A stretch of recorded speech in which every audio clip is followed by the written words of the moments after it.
Good morning, class ninth.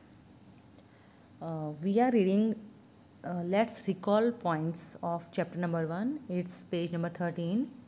And I hope you have revised the previous class. So,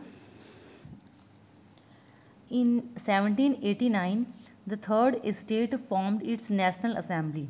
कि 1789 में जो third state था उसने अपनी नेशनल असेंबली बनाई एंड स्वॉर और कसम खाई, शपथ ली, नॉट टू डिस्पर्स कि वो बिखरेंगे नहीं, कब तक, till they had drafted a constitution for France, कि जब तक वो फ्रांस के लिए एक कॉन्स्टिट्यूशन नहीं बना लेते, that would limit the powers of the monarch, जो कि मोनार्क यानी तानाशाह की शक्तियों को, पावर्स को लिमिटेड कर देगा, मीन्स कि वो निरंकुश नहीं रहेगा फिर.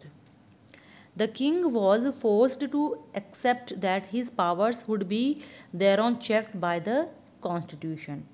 और फिर बाद में किंग जो है ये मतलब वो उसको मजबूर होना पड़ेगा किस चीज़ के लिए, अपनी पावर्स को कॉन्स्टिट्यूशन के अकॉर्डिंग चेक करने के लिए, कि मतलब उसकी जो पावर्स है ना वो कॉन्स्टिट्यूशन के अकॉर्डिंग उन पर कुछ रोक लगेगी, रोकथाम होगी.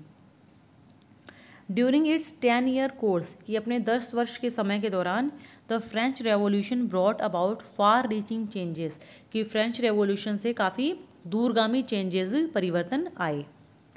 The Jacobin club was formed by Maximilien Robespierre, कि मैक्सिमिलियन रॉब्सपियर के द्वारा एक जैकोबिन क्लब बनाया गया, जो a radical democrat and a key figure in the French revolution of 1789, जो कि कौन थे, एक पूर्ण रूप से डेमोक्रेट थे और 1789 में फ्रेंच रेवोल्यूशन के की फिगर यानी एक मुख्य व्यक्ति, मुख्य किरदार थे.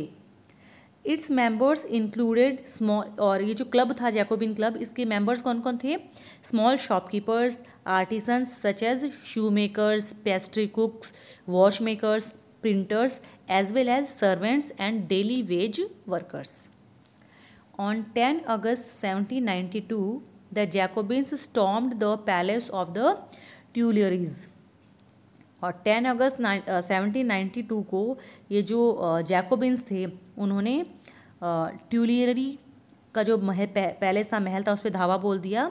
मैस्कर्ड द किंग्स गार्ड्स, किंग के जो गार्ड्स थे उनको मार दिया. And held the king himself hostage for several hours, और कुछ घंटों तक खुद राजा को भी उन्होंने बंधक बना के रखा.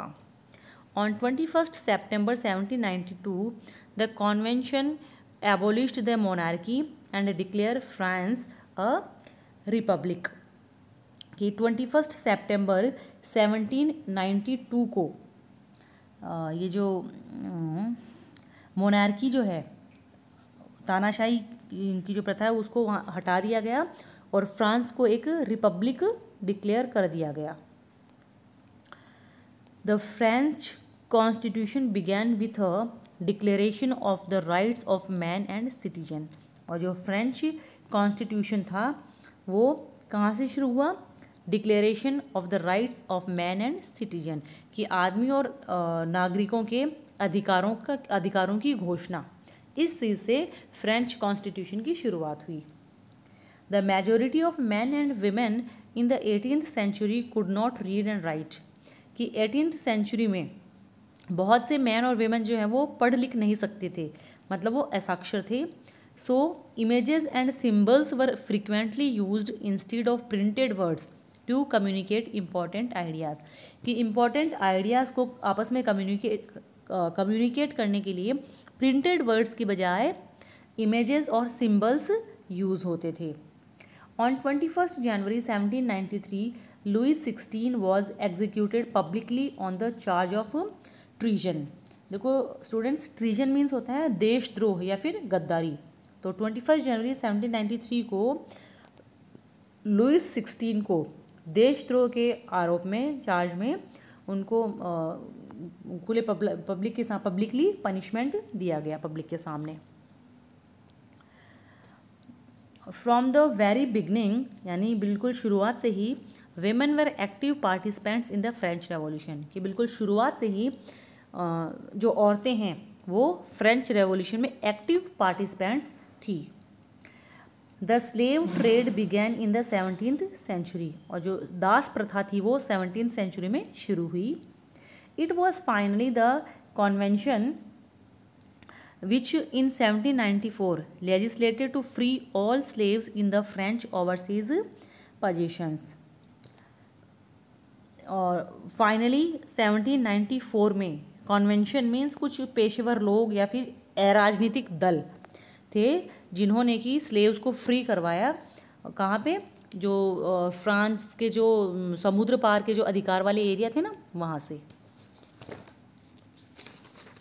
Students, now turn next page।